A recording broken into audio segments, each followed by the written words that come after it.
20 Greatest Movies, ranked by villain quality. Every list of the greatest movie villains ever made puts Darth Vader at number 1. And every single one of those lists is wrong. Not because Vader doesn't deserve it, he does. He's on this list. But because none of those rankings can answer the question that actually matters. What makes a villain great? It's not about power, it's not about screen time, and it's certainly not about body count. It's about what they leave behind. For decades, film criticism has ranked villains by charisma, by quotability, by how much fun we have watching them burn the world down. That's a party trick, not a metric. The films on this list represent something different. They're movies where the villain doesn't just serve the plot, they redefine what the movie is. Remove the shark from Jaws, and you have a pleasant beach drama about small-town politics. Remove Hans Landa from Inglourious Basterds, and you have, well, you don't have much of anything. These 20 films aren't ranked by box office. They're not ranked by awards. And they're absolutely not ranked by who would win in a fight. They're ranked by one thing: the quality of the villain. Which means how deeply and how permanently that antagonist reshaped the world of their film. And by the time we get to number 1, you're going to look at every villain ranking you've ever read differently. This is not a list of the 20 scariest villains. It's not the 20 most iconic. It's the 20 movies where the villain is so perfectly constructed, so deeply embedded in the fabric of their story, that removing them would make the film unrecognizable. And to measure that, I'm using the same classification system that runs through every Villainologist analysis, the permanent scars framework. 4 types of damage a villain can leave on their film's universe. Physical scars, the damage you can see, the kind of villain where survival itself is the only victory possible.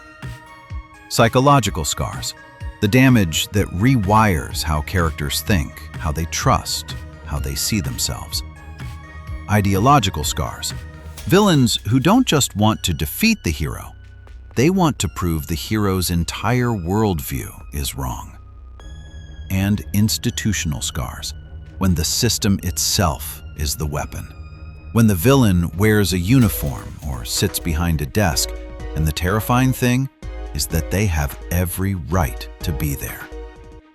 The best villains hit multiple scar types. The greatest villains, the ones at the top of this list, hit all 4. Let's go.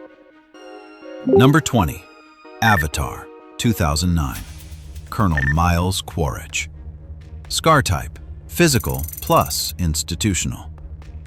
Let me start with the undeniable fact. Colonel Quaritch is not a complicated man. He wants resources. He wants victory. He wants the Na'vi removed from Pandora so humanity can extract what it came for.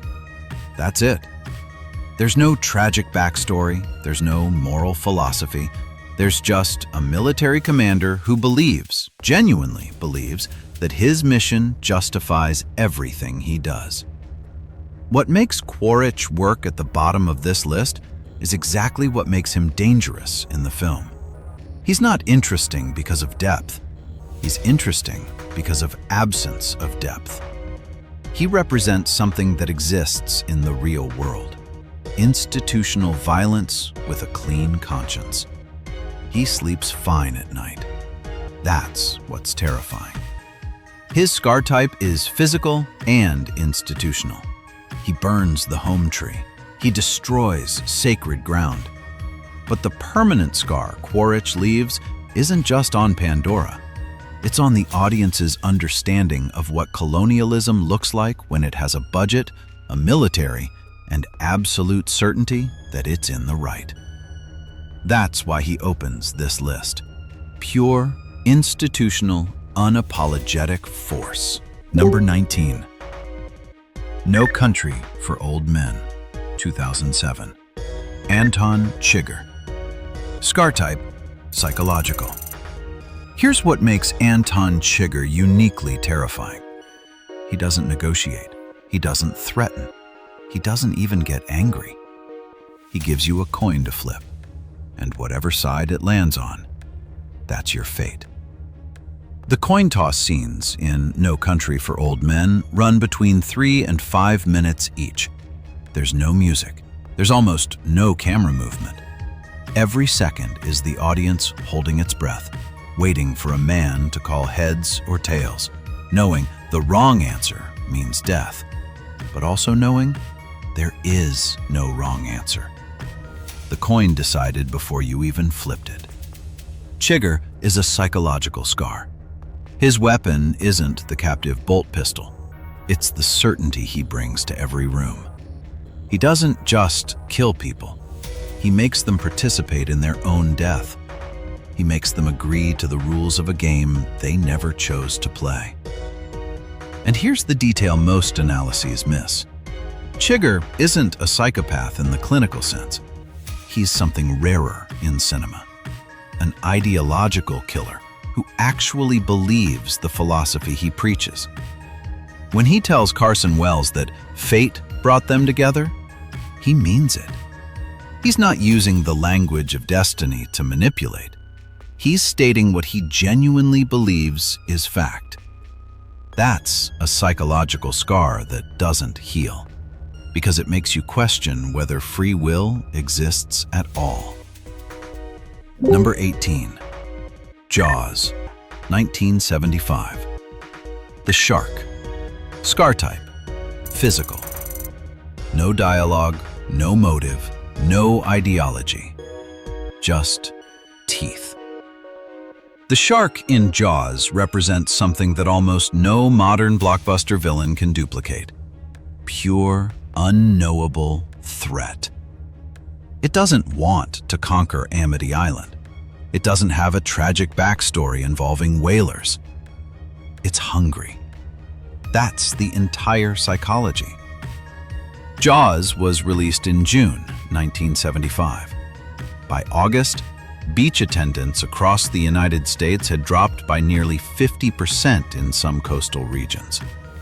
A mechanical shark, famously nicknamed Bruce by Spielberg's crew and frequently broken during production, fundamentally altered an entire generation's relationship with the ocean.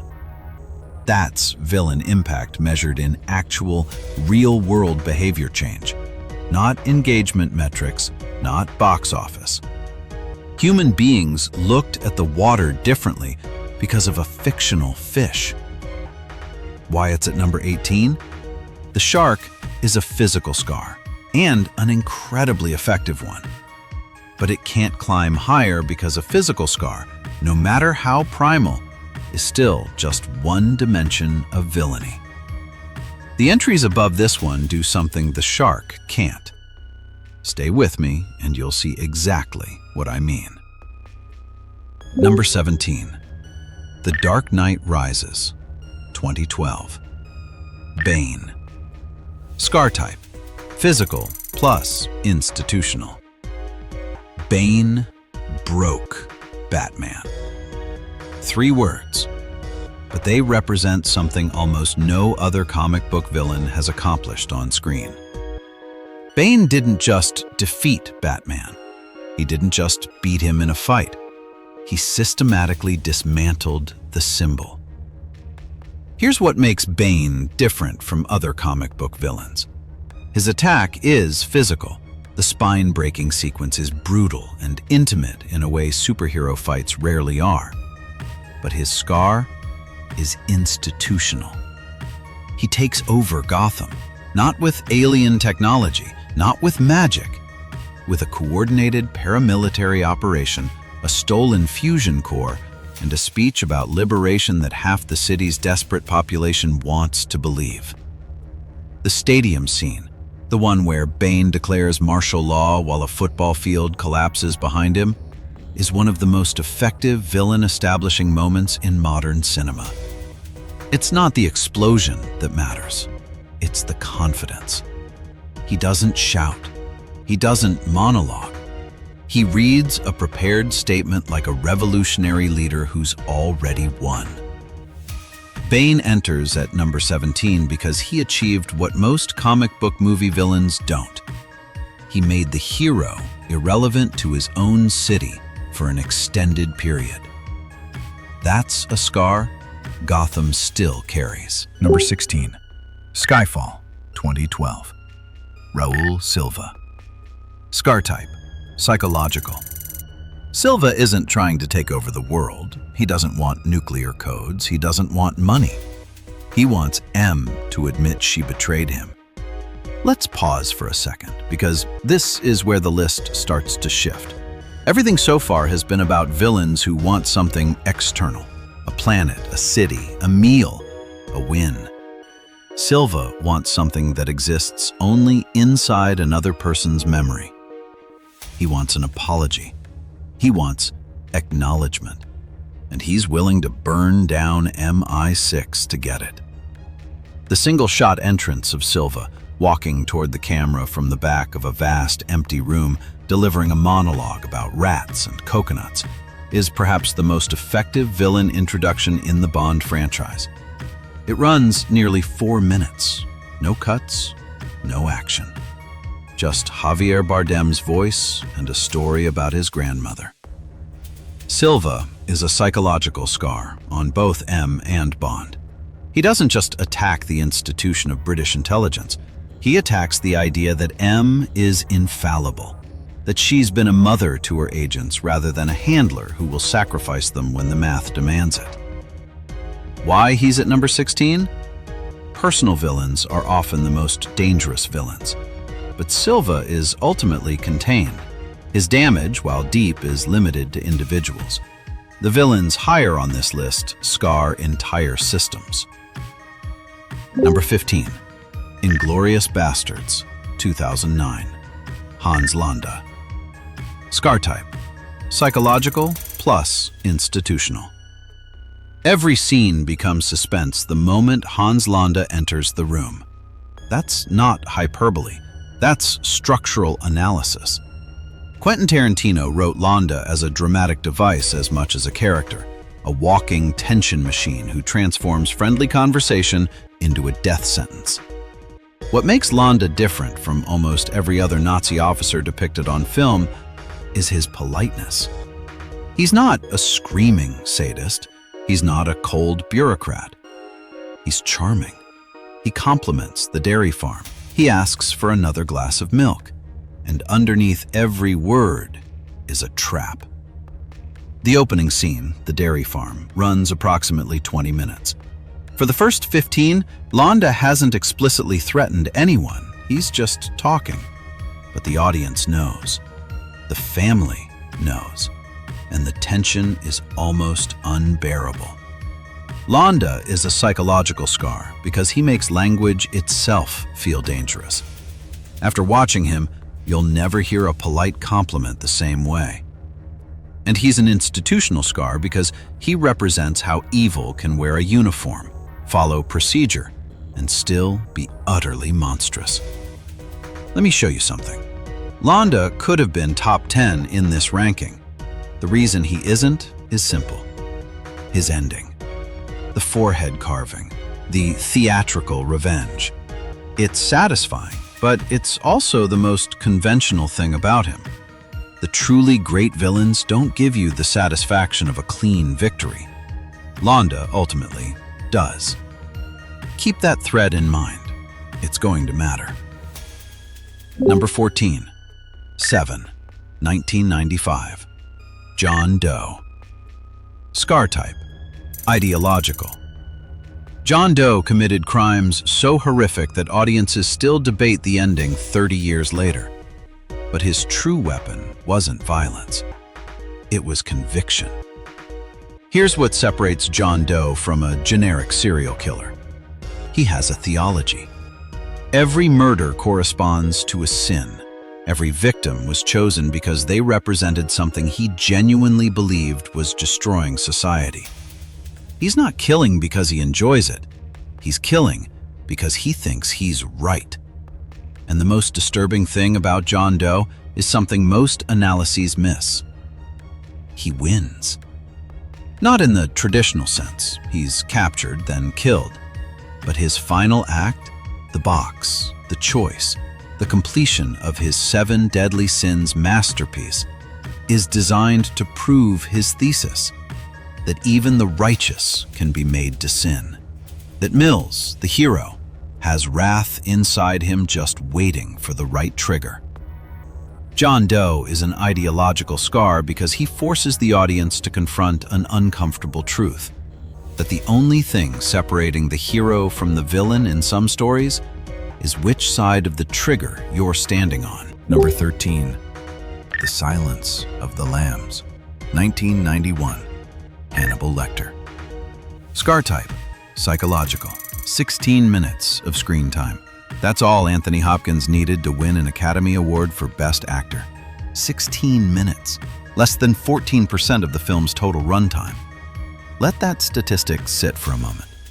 In a film with Jodie Foster delivering one of the finest performances of her career, with a serial killer actively hunting victims, with some of the most tense procedural sequences in thriller history, the audience remembers Hannibal Lecter first. Always. Lecter is the purest psychological scar in cinema. He doesn't physically harm Clarice Starling, not once. He talks to her. He asks questions. He trades information for personal details about her childhood. And by the end of their conversations, she has revealed more of herself to a cannibalistic psychiatrist than she has to anyone else in her life. But here's what's really interesting about Lecter being at number 13. He's arguably the most memorable villain on this entire list. So why isn't he higher? Because memorability and villain quality aren't the same thing. Lecter's actual impact on the plot of Silence of the Lambs is limited. He helps Clarice. He escapes. He calls her at the end. He's electrifying. But the film would still function without him.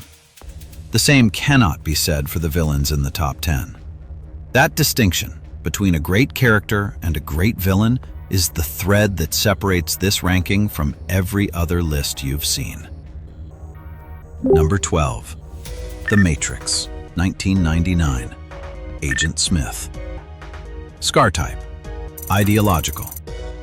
Agent Smith evolved. In the first Matrix, he's a program, efficient, cold, dangerous, but contained. By the Matrix Revolutions, he's pure hatred. He's replicated himself across the entire system. He's become a virus. What makes Smith unique among sci-fi villains is that he hates his job. He doesn't just want to stop Neo. He wants to be free of the Matrix itself. His monologue to Morpheus, the one where he compares humanity to a virus, isn't a villain speech. It's a confession. He's trapped in the same system he enforces, and he despises it. I hate this place, this zoo, this prison, this reality, whatever you want to call it. I can't stand it any longer. That's not a villain threatening the hero. That's a prison guard begging for release. Smith is an ideological scar because he represents something genuinely terrifying. An enforcer of a broken system who has become more dangerous than the system itself. He doesn't want to preserve the Matrix. He wants to replace it with himself. Everywhere. Forever. Why he's at number 12, Smith's arc across the trilogy is compelling, but it's also uneven. His transformation from antagonist to existential threat in the sequels is fascinating conceptually, but the execution, particularly in Revolutions, loses some of the precision that made him so effective in the first film. The idea is brilliant. The follow-through is imperfect. Number 11. The Terminator, 1984. The T-800. Scar type, physical. An unstoppable machine. 5 words. That's the entire character description. No emotions, no negotiations, no escape. The T-800 in the first Terminator film is the most efficient physical scar ever put on screen. What separates the T-800 from the Shark at number 18 is intent. The Shark is hungry. The T-800 has a mission. It's not just pursuing Sarah Connor. It's systematically eliminating every person named Sarah Connor in the phone book. That's not hunger. That's programming.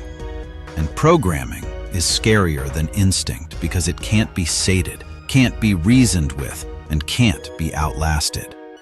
The stop-motion endoskeleton sequence at the film's climax, after the flesh has been burned away, after the explosions, after everything that should have killed it, is one of the most effective reveals in horror cinema. The monster doesn't just survive, it emerges. Stripped to its essential form, it stands up and keeps coming. Every villain above this point represents a different kind of threat. The kind you can't shoot, the kind you can't outrun, the kind that doesn't need a body at all. Number 10.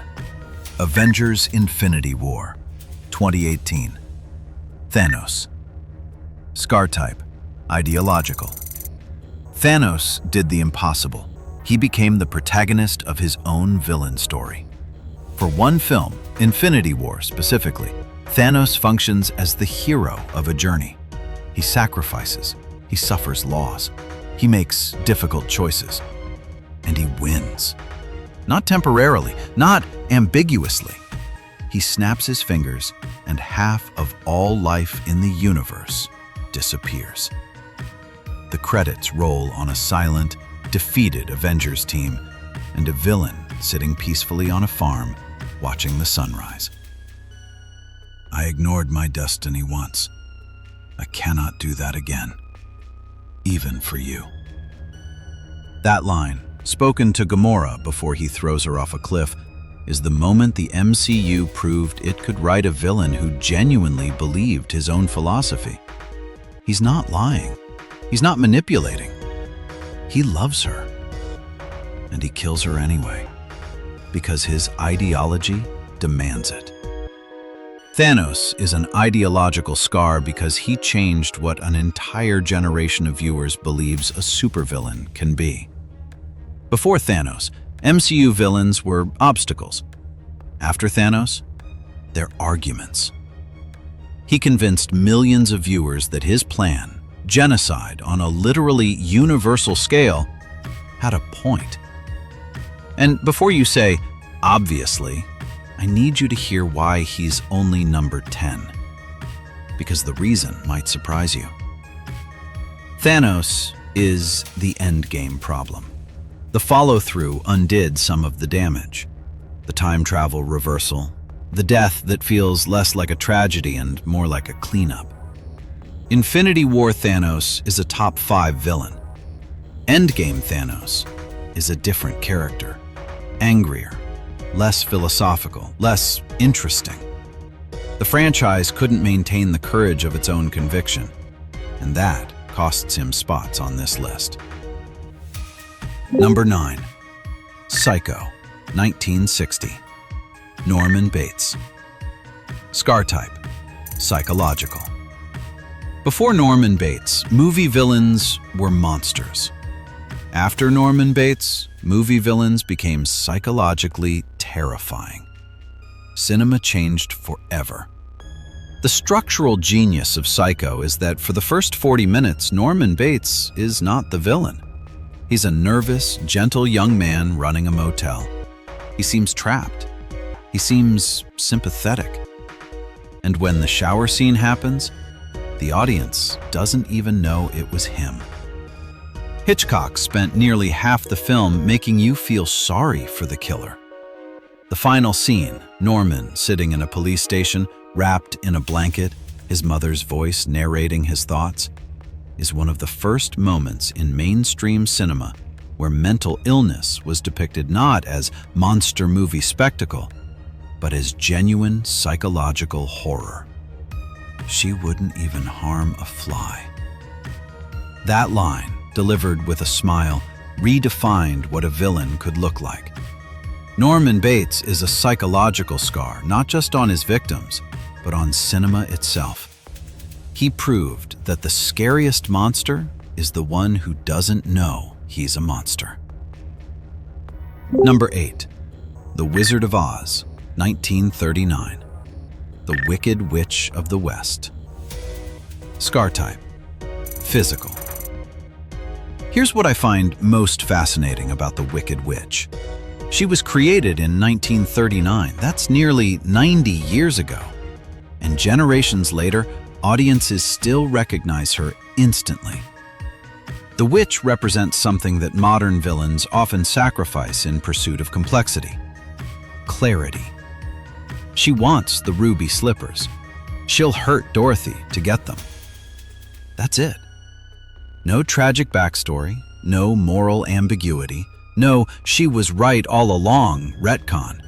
Just pure, focused, theatrical menace. Margaret Hamilton's performance is remarkable for what it doesn't do. The witch doesn't monologue about philosophy. She doesn't explain her motivations. She threatens. She cackles. She writes, "Surrender, Dorothy," in the sky. Everything about her is external, visible, immediate. Why she's at number 8? The Wicked Witch is the highest-ranked physical scar on this list. She earns this position through cultural dominance, a villain so effective that her image, her voice, and her green skin are permanently embedded in the collective consciousness. But she can't climb higher because the villains above her do something she can't. They make you question yourself. Number 7. Star Wars: Return of the Jedi, 1983. Emperor Palpatine. Scar type: institutional plus ideological. I want to make you a promise before we get into the top 7. Every ranking of Star Wars villains defaults to Darth Vader. And Vader is on this list. But if you only look at Vader, you miss the villain who made Vader possible. The Emperor represents villainy in its purest form. He doesn't fight, he doesn't chase, he doesn't even leave his throne room in Return of the Jedi. He corrupts. He takes the best of the Jedi Order, Anakin Skywalker, and transforms him into the worst of the Sith. Not through combat, through conversation, through years of careful manipulation. The throne room sequence in Return of the Jedi is not a battle, it's a seduction. Palpatine isn't trying to kill Luke, he's trying to turn him. Your hate has made you powerful. Now, fulfill your destiny and take your father's place at my side. That's not a threat. That's a job offer. The Emperor is an institutional scar because he represents how systems create villains. He built the Empire. He orchestrated the Clone Wars. He turned a democratic republic into a dictatorship without firing a shot personally. And he's an ideological scar because his philosophy, that power is its own justification, is the engine that drives the entire Star Wars conflict. Stay for number 1, because it's not who you think. Number 6. The Lord of the Rings, The Fellowship of the Ring, 2001. Sauron. Scar type: ideological. Sauron barely appears. Let me correct that. Sauron never physically appears in the Fellowship of the Ring. He's a burning eye, a presence, a name spoken in whispers. And that's exactly what makes him one of the most effective villains in cinema history. Sauron proves that the greatest villains don't need screen time. They need influence. Every orc, every ringwraith, every desperate battle in Middle-earth traces back to a single will. He doesn't need to be present because his presence is everywhere. The opening prologue of Fellowship, the battle against Sauron, Isildur cutting the ring from his hand establishes everything you need to know in under 7 minutes. After that, Sauron becomes an abstraction. But the abstraction is more terrifying than the monster. Because you can fight a monster. You can't fight an idea that has corrupted the hearts of men, elves, and wizards. Sauron is the ultimate ideological scar. His philosophy that power should be concentrated, that free peoples should be ruled, doesn't need him to articulate it. It's embedded in the ring itself. Everyone who touches the ring becomes a potential Sauron. Why he's at number 6? Sauron represents the peak of the absent villain archetype. But absence is a limitation. The villains in the top 5 are present, personal, and horrifyingly human. They don't need an army of orcs. They just need to be in the room with you. Number 5. A Clockwork Orange, 1971. Alex DeLarge. Scar type: psychological plus ideological. Alex DeLarge is charming, intelligent, articulate. He loves Beethoven. He speaks with the vocabulary of a well-educated young man. And he's one of the most disturbing antagonists ever put on screen. What makes Alex uniquely horrifying is that he forces the audience into an impossible position.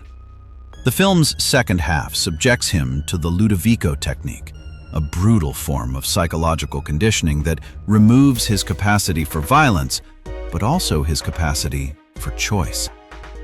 And suddenly the audience is asking a question they never expected. Is a society that chemically lobotomizes its criminals any better than the criminals themselves? I was cured, all right. The final line of the film, delivered directly to camera with that same charming smile, is Kubrick's ultimate indictment. Alex wasn't reformed.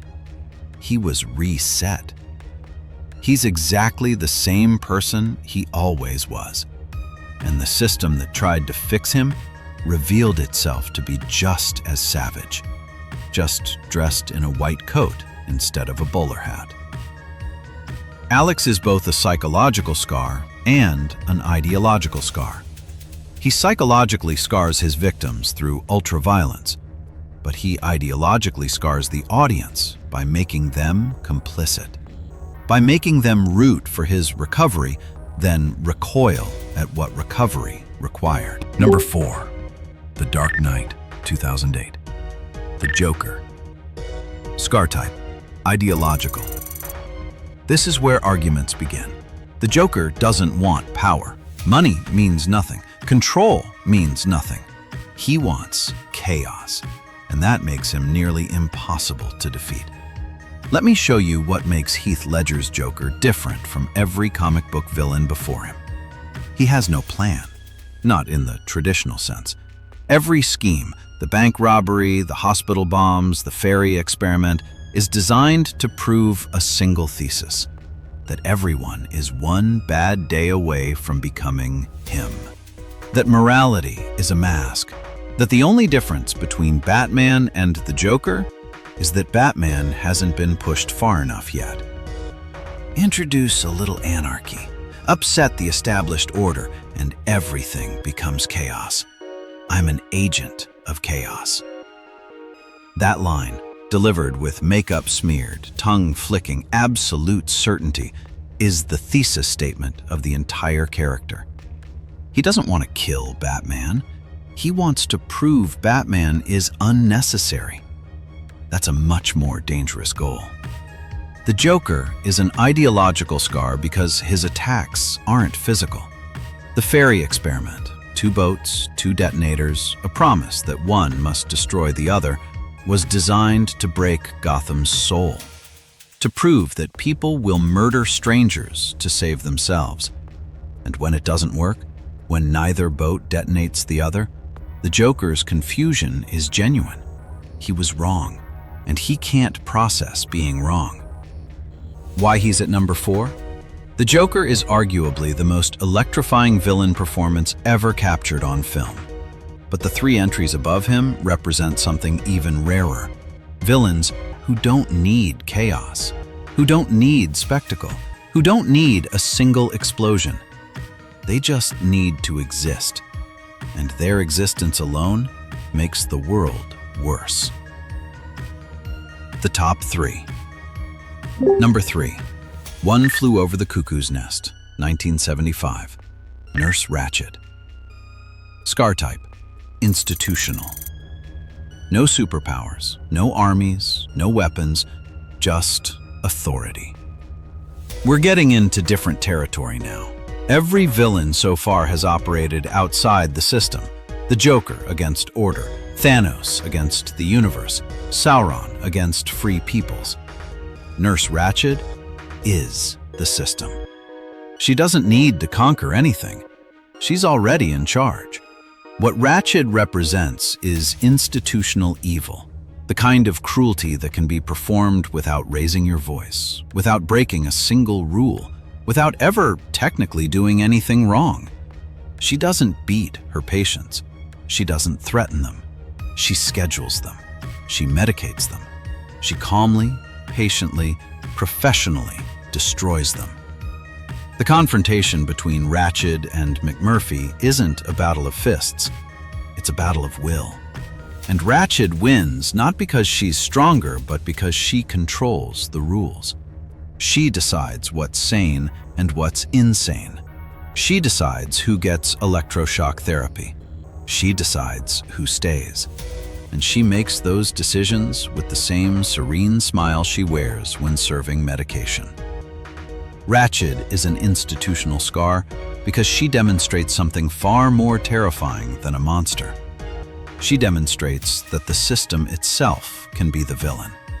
That authority, wielded by someone who genuinely believes they're helping, can be more destructive than any criminal. Quick question before we get to the top 2. When you think of the most evil character in cinema history, do you picture a monster? Or do you picture someone who looks completely normal? Because number 2 is going to test that question in ways you may not be ready for. Number 2. Schindler's List, 1993.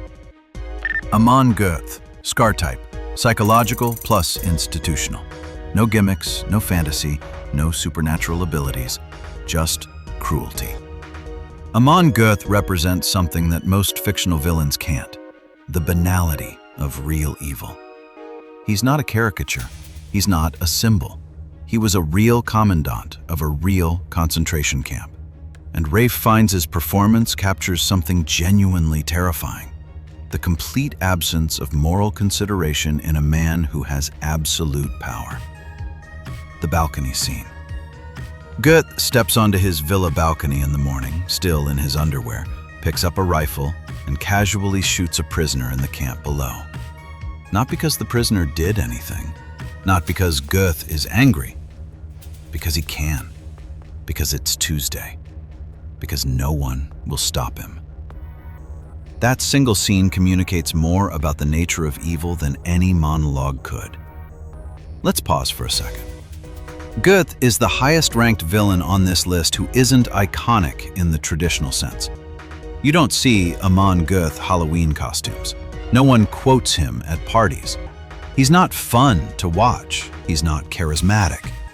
He's just real. And that reality, the knowledge that men like this existed, that they exercised this kind of power over actual human beings, makes him more horrifying than any fictional creation. Goeth is both a psychological scar and an institutional scar. He psychologically scars everyone in his orbit: prisoners, guards, even the woman he claims to love. And he's the ultimate institutional scar because he represents what happens when a system gives a sadist absolute authority and calls it policy. And finally, number 1. Number 1. Star Wars Original Trilogy. Darth Vader. Scar type: Physical plus psychological plus ideological plus institutional. Yes, Vader, but not for the reason you think. Villainologist layer, the complete package. Every other villain on this list excels at one or two scar types. The Shark is purely physical. Lecter is psychological. Joker is ideological. Ratched is institutional. Darth Vader hits all four, and he hits them across 3 films in a single unified character arc. Physical, the lightsaber, the force choke, the sheer presence of a 7-foot black-armored figure cutting through rebel soldiers. Vader is an immediate, visceral threat from the moment he steps through the smoke-filled doorway of the Tantive 4. Psychological, I am your father. 4 words that rewired not just Luke Skywalker's identity, but the entire narrative logic of the Star Wars saga. Vader doesn't just hurt his enemies, he redefines them. He turns their understanding of themselves into a weapon. Ideological, the dark side. Vader represents an entire philosophy that fear leads to anger, anger leads to hate, hate leads to suffering. He's not just a villain, he's a cautionary tale embedded in the galaxy's spiritual framework. Institutional, the Empire. Vader is the Emperor's enforcer, the visible fist of an invisible tyrant. He represents systems of oppression that span an entire galaxy. The redemption. At the end of Return of the Jedi, Vader chooses his son over his master. He throws the Emperor down a reactor shaft. He dies as Anakin Skywalker. And that final act, the choice to stop being the villain, is what no other antagonist on this list achieves. Here's what this list actually teaches us about villain quality. The greatest villains aren't the most powerful. They're not the most quotable. They're the ones who leave permanent scars on their worlds, on their heroes, on their audiences. Vader is number 1 not because he's the most evil. He's not. Goeth at number 2 represents real historical atrocity that fictional villains can't touch. Vader is number 1 because he's the complete package. He's the standard by which every cinematic villain is judged. Physical threat, psychological damage, ideological conviction, institutional power, and a redemption arc that transforms all 4 into something resembling tragedy. When people think of movie villains, they think of Darth Vader. Not because he's the scariest, not because he's the most evil, but because he proves that a villain can be all of these things at once. Monster, father, enforcer, symbol, tragedy, and still feel like a single, coherent character. He defined movie villainy for generations. His design is iconic. His voice is iconic. His story is iconic.